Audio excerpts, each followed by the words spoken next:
PSC success ലാഡറിൻ്റെ ക്ലാസ്സിലേക്ക് സ്വാഗതം. ഇന്നത്തെ ക്ലാസ് സ്കൂൾ പാഠപുസ്തകങ്ങളിലെ ഫിസിക്സ്, കെമിസ്ട്രി, ബയോളജി മേഖലകളിൽ നിന്നും PSC പരീക്ഷകളിൽ ചോദിച്ചിട്ടുള്ള മുൻവർഷ ചോദ്യങ്ങളാണ്. ഇതിൽ മിക്ക ചോദ്യങ്ങളും PSC പലതവണ ആവർത്തിച്ച് ചോദിച്ചിട്ടുള്ള ചോദ്യങ്ങളാണ്. നമുക്ക് ക്ലാസ്സിലേക്ക് പോകാം. ആദ്യത്തെ ചോദ്യം, താഴെ കൊടുത്തവയിൽ ഈച്ച മുഖേന പകരുന്ന രോഗമേത്? താഴെ കൊടുത്തവയിൽ ഈച്ച മുഖേന പകരുന്ന രോഗമേത്? ഇത് 2022 10th ലെവൽ പ്രിലിംസിലെ സ്റ്റേജ് 6 ചോദിച്ച ചോദ്യമാണ്. ഓപ്ഷൻസ് നോക്കാം. Option A chicken pox, option B മലമ്പനി, ഓപ്ഷൻ സി കുഷ്ഠം, ഓപ്ഷൻ ഡി കോളറ. ഉത്തരം ഓപ്ഷൻ ഡി കോളറ. ഈച്ച മുഖേന പകരുന്ന രോഗമാണ് കോളറ. വൃത്തിഹീനമായ ചുറ്റുപാടുകളിൽ നിന്ന് ലഭിക്കുന്ന ഭക്ഷണ പദാർത്ഥങ്ങളിലൂടെയാണ് ഈ രോഗം നമ്മുടെ ശരീരത്തിലെത്തുന്നത്. ഇതൊരു ബാക്ടീരിയൽ ഡിസീസാണ്. ഇതിന് കാരണമായ ബാക്ടീരിയയാണ് വിബ്രിയോ കോളറെ. അടുത്തത്, മനുഷ്യ ശരീരത്തിലെ ഏറ്റവും ചെറിയ അസ്ഥി. മനുഷ്യ ശരീരത്തിലെ ഏറ്റവും ചെറിയ അസ്ഥി. Option A malleus, option B incus, option C saccule, option D stapes. ഉത്തരം ഓപ്ഷൻ ഡി സ്റ്റേപ്പിസ്. ചെവിയുടെ മധ്യകർണം എന്ന ഭാഗത്താണ് മനുഷ്യ ശരീരത്തിലെ ഏറ്റവും ചെറിയ അസ്ഥിയായ സ്റ്റേപ്പിസ് കാണപ്പെടുന്നത്. അതുപോലെ മനുഷ്യ ശരീരത്തിലെ ഏറ്റവും വലിയ അസ്ഥിയാണ് തുടയെല്ല് അഥവാ ഫീമർ. മനുഷ്യ ശരീരത്തിൽ ആകെ 206 അസ്ഥികളാണുള്ളത്. അതിൽ അനുബന്ധ അസ്ഥികൂടത്തിലെ അസ്ഥികളുടെ എണ്ണം 126ഉം അക്ഷ അസ്ഥികൂടത്തിലെ അസ്ഥികളുടെ എണ്ണം 80ഉമാണ്. അടുത്തത്, വിഘാടകർ എന്ന വിഭാഗത്തിൽപ്പെടുന്നതിനെ കണ്ടെത്തുക. വിഘാടകർ എന്ന വിഭാഗത്തിൽപ്പെടുന്നതിനെ കണ്ടെത്തുക. ഓപ്ഷൻ എ തവള, ഓപ്ഷൻ ബി താമര, ഓപ്ഷൻ സി ഞണ്ട്, ഓപ്ഷൻ ഡി ബാക്ടീരിയ. ഉത്തരം ഓപ്ഷൻ ഡി ബാക്ടീരിയ. ഈ വിഘാടകർ എന്ന് പറയുന്നത് ജൈവ അവശിഷ്ടങ്ങളെ വിഘടിപ്പിച്ച് മണ്ണിനോട് ചേർക്കുന്ന സൂക്ഷ്മജീവികളാണ്. അതിന് എക്സാമ്പിളാണ് ബാക്ടീരിയ, ഫംഗസ് മുതലായവ. അപ്പോൾ ബാക്ടീരിയ, ഫംഗസ് ഒക്കെ വിഘാടകർക്ക് എക്സാമ്പിളാണ്. അടുത്തത്, ഏത് ജീവകത്തിൻ്റെ അപര്യാപ്തതയാണ് റിക്കറ്റ്സ് എന്ന രോഗത്തിന് കാരണം? ഏത് ജീവകത്തിൻ്റെ അപര്യാപ്തതയാണ് റിക്കറ്റ്സ് അഥവാ കണ എന്ന് പറയുന്ന രോഗത്തിന് കാരണം? ഓപ്ഷൻ എ ജീവകം എ, ഓപ്ഷൻ ബി ജീവകം സി, ഓപ്ഷൻ സി ജീവകം ബി, ഓപ്ഷൻ ഡി ജീവകം ഡി. ഉത്തരം ഓപ്ഷൻ ഡി ജീവകം ഡി. കാൽസിഫെറോൾ എന്നറിയപ്പെടുന്ന ജീവകം ഡി ആണ് റിക്കറ്റ്സ് എന്ന രോഗത്തിന് കാരണം. ശരീരത്തിൽ കാൽസ്യത്തിൻ്റെ ആഗിരണത്തെ ഉത്തേജിപ്പിക്കുന്ന ജീവകം കൂടിയാണ് ജീവകം ഡി. അടുത്തത്, സ്ഥിരകാന്തം നിർമ്മിക്കാൻ ഉപയോഗിക്കുന്ന ലോഹസങ്കരം ഏത്? സ്ഥിരകാന്തം നിർമ്മിക്കാൻ ഉപയോഗിക്കുന്ന ലോഹസങ്കരം ഏത്? Option A stainless steel, option B nichrome, option C alnico, option D brass. ഉത്തരം ഓപ്ഷൻ സി അൽനിക്കോ. സ്ഥിരകാന്തം നിർമ്മിക്കാൻ ഉപയോഗിക്കുന്ന ലോഹസങ്കരമാണ് അൽനിക്കോ. അൽനിക്കോയിൽ അടങ്ങിയിരിക്കുന്ന ലോഹസങ്കരങ്ങളാണ് അലൂമിനിയം, നിക്കൽ, കൊബാൾട്ട്. അതുപോലെ താൽക്കാലിക കാന്തങ്ങൾ നിർമ്മിക്കാൻ ഉപയോഗിക്കുന്നത് പച്ചിരുമ്പാണ്. താൽക്കാലിക കാന്തങ്ങൾ നിർമ്മിക്കാൻ ഉപയോഗിക്കുന്നത് പച്ചിരുമ്പ്. അടുത്തത്, ഇരുമ്പിൻ്റെ അയിരുകൾ ഏതെല്ലാം? താഴെ തന്നിരിക്കുന്ന ജോഡികളിൽ ഇരുമ്പിൻ്റെ അയിരുകളായിട്ട് വരുന്നത് ഏതെല്ലാം? Option A bauxite, hematite, option B magnetite, calamine, option C zinc blende, bauxite, option D hematite, magnetite. ഉത്തരം ഓപ്ഷൻ ഡി ഹെമറ്റൈറ്റ്, മാഗ്നറ്റൈറ്റ്. ഇരുമ്പിൻ്റെ അയിരുകളാണ് ഹെമറ്റൈറ്റ്, മാഗ്നറ്റൈറ്റ്, അതുപോലെ അയൺ പൈറൈറ്റിസ്.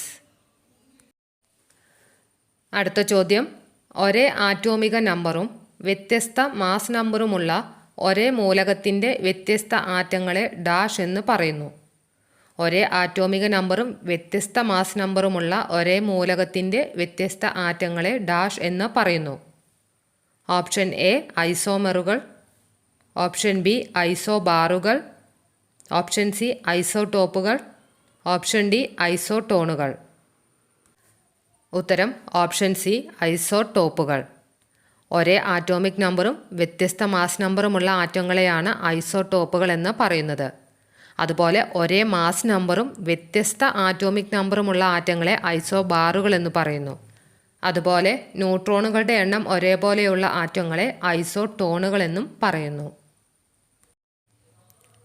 അടുത്തത്, മാധ്യമത്തിൻ്റെ സഹായമില്ലാതെ താപം ഒരിടത്തു നിന്നും മറ്റൊരിടത്തേക്ക് പ്രവഹിക്കുന്ന രീതി ഏതാണ്? മാധ്യമത്തിൻ്റെ സഹായമില്ലാതെ താപം ഒരിടത്തു നിന്നും മറ്റൊരിടത്തേക്ക് പ്രവഹിക്കുന്ന രീതി ഏതാണ്? ഓപ്ഷൻ എ വികിരണം, ഓപ്ഷൻ ബി ചാലനം, ഓപ്ഷൻ സി സംവഹനം, ഓപ്ഷൻ ഡി അപവർത്തനം. ഉത്തരം ഓപ്ഷൻ എ വികിരണം. മാധ്യമത്തിൻ്റെ സഹായമില്ലാതെ താപം ഒരിടത്ത് നിന്ന് മറ്റൊരിടത്തേക്ക് പ്രവഹിക്കുന്ന രീതിയാണ് വികിരണം. അതുപോലെ തന്നെ വാതകങ്ങളിലും ദ്രാവകങ്ങളിലും പ്രധാനമായിട്ടും താപം കൈമാറ്റം ചെയ്യപ്പെടുന്നത് സംവഹനം വഴിയാണ്.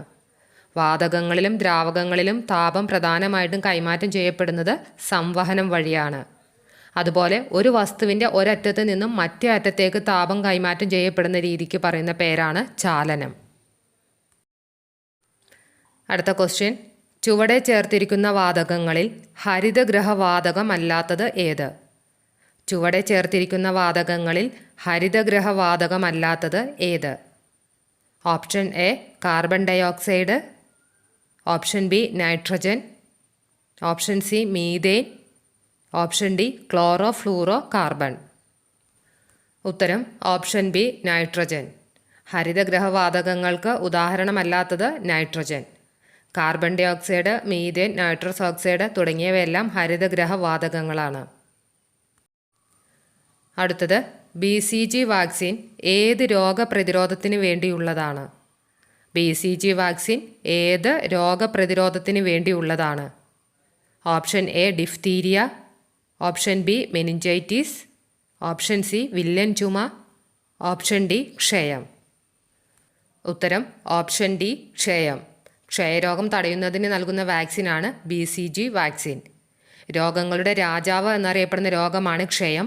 ക്ഷയരോഗ നിർമ്മാർജ്ജന ചികിത്സാ രീതിയാണ് dots, directly observed treatment short course. Directly observed treatment short course എന്നാണ് ഡോട്ട്സിൻ്റെ ഫുൾ ഫോം. അടുത്തത്, ഒരു വാതകത്തിൻ്റെ വ്യാപ്തവും തന്മാത്രകളുടെ എണ്ണവും തമ്മിൽ ബന്ധിപ്പിക്കുന്ന നിയമം ഏത്? ഒരു വാതകത്തിൻ്റെ വ്യാപ്തവും തന്മാത്രകളുടെ എണ്ണവും തമ്മിൽ ബന്ധിപ്പിക്കുന്ന നിയമം ഏത്? ഓപ്ഷൻ എ ബോയിൽ നിയമം, ഓപ്ഷൻ ബി ചാൾസ് നിയമം, ഓപ്ഷൻ സി അവഗാഡ്രോ നിയമം, ഓപ്ഷൻ ഡി പാസ്കൽ നിയമം. ഉത്തരം ഓപ്ഷൻ സി അവഗാഡ്രോ നിയമം.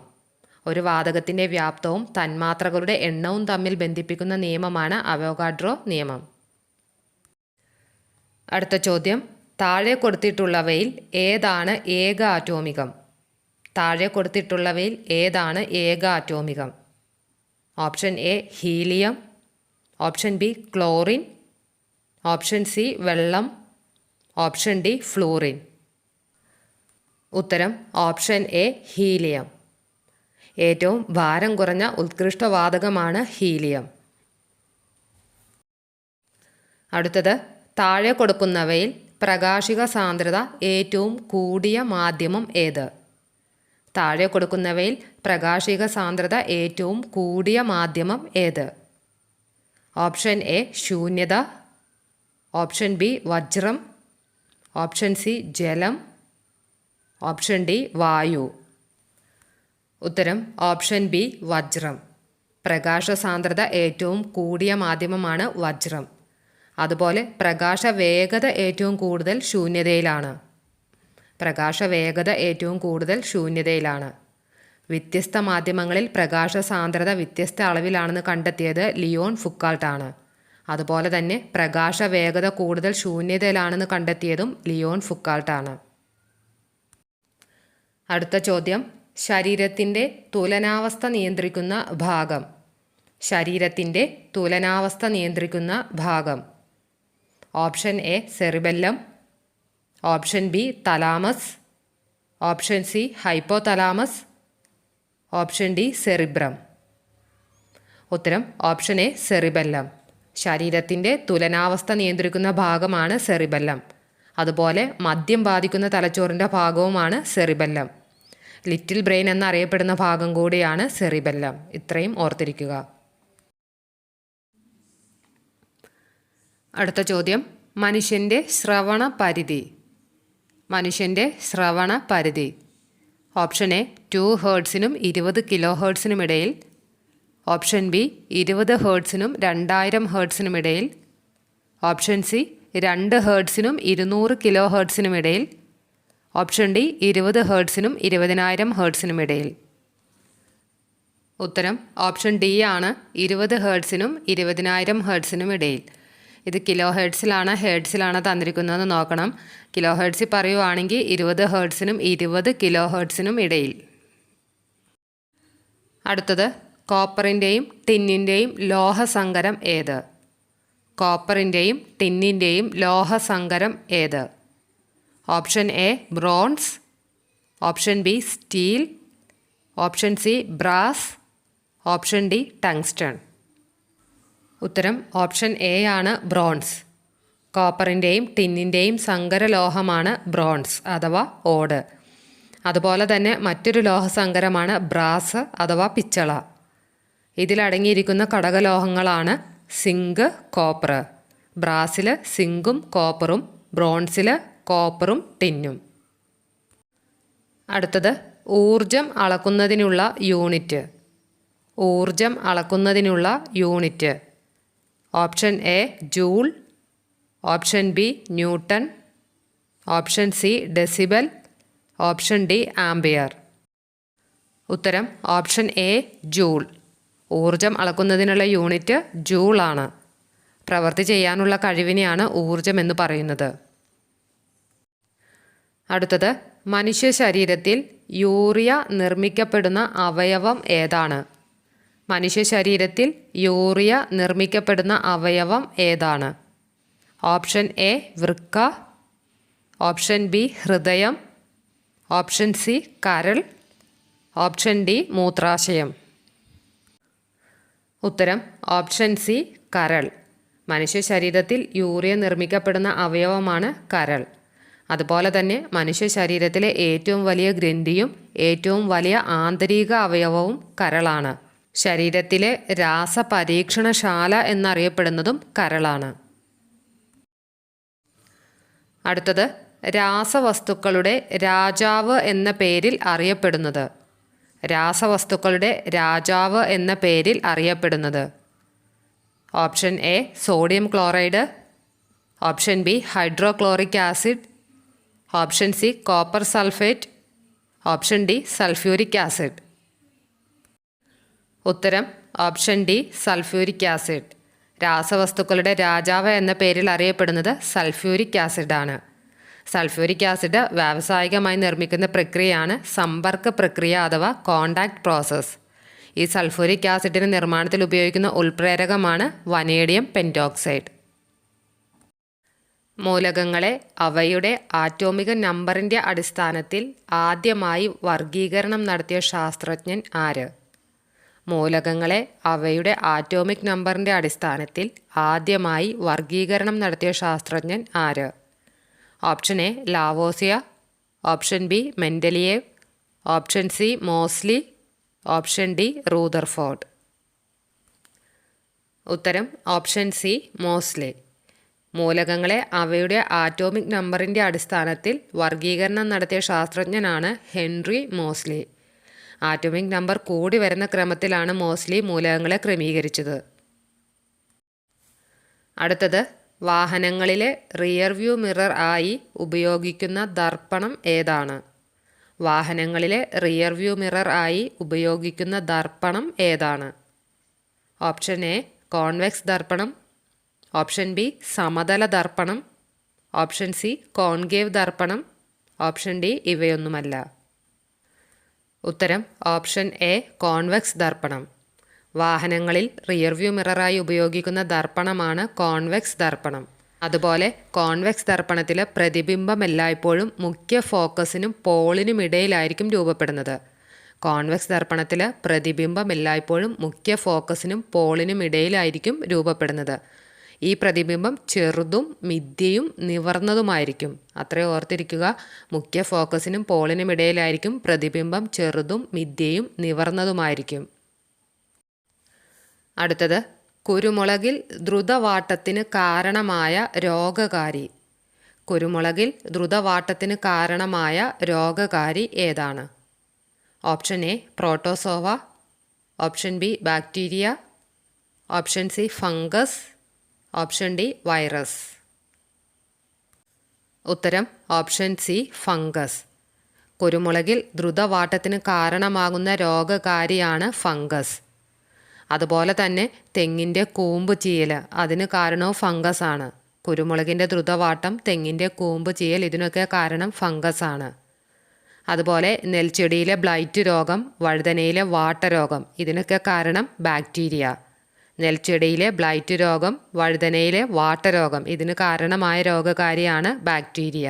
ഇനി വൈറസ് മൂലമുണ്ടാകുന്ന രോഗമാണ് പയറ്, മരച്ചീനി എന്നിവയിലെ മൊസൈക്ക് രോഗം, വാഴയിലെ കുറുനാമ്പ് രോഗം. പയറ്, മരച്ചീനി എന്നിവയിലെ മൊസൈക്ക് രോഗം, വാഴയിലെ കുറുനാമ്പ് രോഗം എന്നിവയ്ക്ക് കാരണമായ രോഗകാരിയാണ് വൈറസ്. അടുത്തത്, മനുഷ്യ ശരീരത്തിലെ ഏറ്റവും കഠിനമായ പദാർത്ഥം. മനുഷ്യ ശരീരത്തിലെ ഏറ്റവും കഠിനമായ പദാർത്ഥം ഏതാണ്? ഓപ്ഷൻ എ അസ്ഥി, ഓപ്ഷൻ ബി തരുണാസ്ഥി, option C enamel, option D cornea. ഉത്തരം ഓപ്ഷൻ സി ഇനാമൽ. മനുഷ്യ ശരീരത്തിലെ ഏറ്റവും കഠിനമായ പദാർത്ഥമാണ് ഇനാമൽ. ഇനാമൽ കാണപ്പെടുന്നത് പല്ലുകളിലാണ്. അടുത്തത്, അന്തരീക്ഷത്തിൽ ഏറ്റവും കൂടുതൽ കാണപ്പെടുന്ന വാതകം ഏത്? അന്തരീക്ഷത്തിൽ ഏറ്റവും കൂടുതൽ കാണപ്പെടുന്ന വാതകം ഏത്? Option A oxygen, option B argon, option C nitrogen, option D carbon dioxide. ഉത്തരം ഓപ്ഷൻ സി നൈട്രജൻ. അന്തരീക്ഷ വായുവിൽ ഏറ്റവും കൂടുതലുള്ള മൂലകമാണ് നൈട്രജൻ. അതുപോലെ പ്രപഞ്ചത്തിൽ ഏറ്റവും കൂടുതലുള്ള മൂലകം ചോദിച്ചാൽ അത് ഹൈഡ്രജനാണ്. പ്രപഞ്ചത്തിൽ ഹൈഡ്രജനും അന്തരീക്ഷ വായുവിൽ നൈട്രജനും. അതുപോലെ ഭൗമോപരിതലത്തിൽ ഏറ്റവും അധികമുള്ള മൂലകം ഓക്സിജനാണ്. ഭൗമോപരിതലത്തിൽ ഏറ്റവും അധികമുള്ള മൂലകം ഓക്സിജൻ. അടുത്തത്, ശബ്ദം ഏറ്റവും വേഗതയിൽ സഞ്ചരിക്കുന്നത്.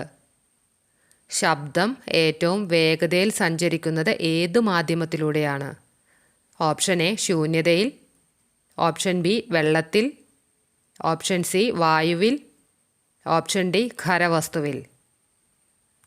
ഉത്തരം ഓപ്ഷൻ ഡി ഖരവസ്തുവിൽ. നമ്മൾ ഓപ്ഷൻസിലേക്ക് നോക്കുമ്പോൾ ആദ്യം കിടക്കുന്നത് ശൂന്യതയാണ്. നമ്മൾ ക്വസ്റ്റ്യൻ ഒന്ന് ഓടിച്ച് വായിച്ചു കഴിഞ്ഞിട്ട് നമുക്ക് ഈ ശൂന്യത, ഓപ്ഷൻ എ ശൂന്യത ബബിൾ ചെയ്യാനുള്ളൊരു ടെൻഡൻസി എല്ലാവർക്കും ഉണ്ടാകും. അപ്പോൾ ക്വസ്റ്റ്യൻ നന്നായിട്ട് വായിക്കണം. പ്രകാശം ഏറ്റവും വേഗത്തിൽ സഞ്ചരിക്കുന്ന മാധ്യമമാണ് ശൂന്യത. ശബ്ദം ഏറ്റവും വേഗത്തിൽ സഞ്ചരിക്കുന്നത് ഖരവസ്തുവിലൂടെയാണ്.